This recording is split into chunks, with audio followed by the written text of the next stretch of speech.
So, ayun, blessed day mga kainday. So, this is the day that God has made. Yehey! So, for today, tayo yung matutulog na mga day. Kasi tomorrow, ayan, pasok na transition, quickie, charat. So, ayun, habang patagal na patagal, ubos na ang buhok ni Badidang. Pero hayaan nyo na yan. Mananawa din yan. Tsa. So, ayun nga, no, yan yung isa sa problema namin dito sa Saudi. Kasi nga yung tubig nila, tubig dagat talaga as in pinilter lang, ganun. So, ayun, transition, nasa salon na agad tayo niyan, be.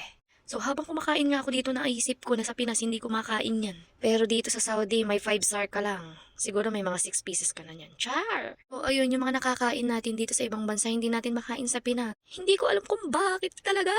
Kasi naman sa Pinas yung 500 mo. Siguro manok tsaka isang sibuyas lang. Charet. So ayun nasa bahay na tayo mag-exercise muna si Badidang. Wala tayo ibang gagawin kundi ganyan magganda-gandahan. Ay charot!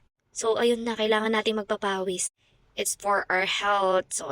So ayun napapasok na ulit tayo. 'Di ba? Ganun lang kabilis ang buhay. Kaya work lang. So bye.